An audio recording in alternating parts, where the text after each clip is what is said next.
சாந்தாப்பட்டி வணக்கம். சாந்தாப்பட்டி ஒரு கதை சொல்கிறேன். ஒரு அம்மா அப்பாவுக்கு சோபின்னு பேர் உள்ள ஒரு பொண்ணு, கிறிஸ்டியன். அவங்களுக்கு ஏசு சாமி அந்த சோபி பொண்ணுக்கு ரொம்ப பிடிக்கும். இப்படி இருக்குதுன்னு இருக்கும்போது அவங்களுக்கு கிறிஸ்மஸ் கிட்ட வந்துச்சு. அப்போ இந்த சோபி பொண்ணுக்கு ஏசு சாமின்னா ரொம்ப இஷ்டம். அப்போது அவள் சொல்லுவாள், ஒரு நாளைக்கு அவள் தூங்கும்போது அவளுக்கு கனவு வரும். நான் இந்த கிறிஸ்மஸுக்கு உங்கள் வீட்டுக்கு வரேன் அப்படின்னு ஏசு சாமி சொன்னேன். கிறிஸ்மஸும் வந்தாச்சு. எல்லோரும் ப்ரேயருக்கு போவா. அவள் சொல்லுவாள், நான் ப்ரேயருக்கு வரல, ஏசு சாமி வராரு இன்னைக்கு அப்படின்னு சொல்லிட்டு கேக்கு, பழங்கள் எல்லாமே ரொம்ப ட்ரெஸ்ஸு எல்லாம் எடுத்து ஏசு சாமிக்கு வச்சுருப்பாள். அப்புறம் அம்மா அப்பாலாம் போய் ப்ரேயருக்கு போயிட்டு வந்துடுவார். சர்ச்சுக்கு இவள் மட்டும் போக மாட்டான். ஏசு சாமி வருவாங்க அப்படின்னு பார்த்துன்னு உட்காந்துருக்கோம். கடைசியில் பார்த்தா ஏசு சாமி வரவே இல்லை. நல்லா நல்ல நல்ல கேக்கெல்லாம் செய்து வச்சுருப்பா, வரவே இல்லை. ரொம்ப நேரம் பொறுத்து இப்படியே வாசப்படிக்கும் வீட்டுக்கும் வழி மேல் விழி வச்சுட்டு இருந்துன்னே நடந்துக்கிட்டே இருக்கும். அவளுக்கு ரொம்ப மனசு கஷ்டம் ஆயிடுச்சு.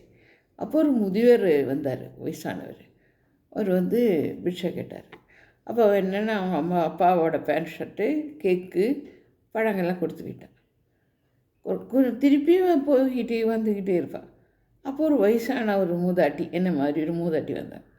அவங்களுக்கு என்ன பண்ணால் அவங்க அம்மாவோட ட்ரெஸ்ஸு, கேக்கு, பழங்கள்லாம் கொடுத்து விடுவாள்.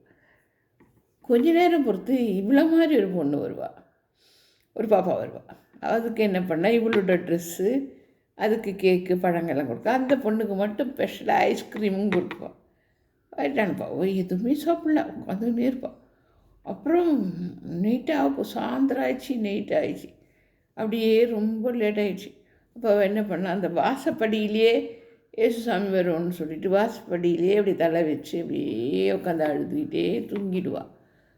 தூக்கத்தில் கனவு காணுவாள். ஏசு சாமி சொல்லும், ஏசு சாமி அப்போது சொல்லுவோம், ஏன் சாமி நீங்கள் வரேன்ட்டு ஏன் வரல அப்படின்னு. நான் வந்தமே, நீ எனக்கு சாப்பாடு போட்டோமே, நான் சாப்பிட்டோமே அப்படின்னு. இல்லையே, நீங்கள் வரலையே. நான் ஒரு முதியவராக ஒரு தாத்தாவை வந்தேல்ல, அப்புறம் நான் ஒரு பாட்டியை வந்தேல்ல, அப்புறம் இன்ன மாதிரி நான் ஒரு பாப்பாவை வந்தேல்ல, அவங்களுக்கெல்லாம் நீ பாப்பாவுக்கு மட்டும் ஸ்பெஷலாக ஐஸ்கிரீம் எல்லாம் கொடுத்தியே, நான் நல்லா சாப்பிட்டேன் அப்படின்னு. அப்படியா அப்படின்னு சொல்லி முழிப்பா. முடிஞ்சு.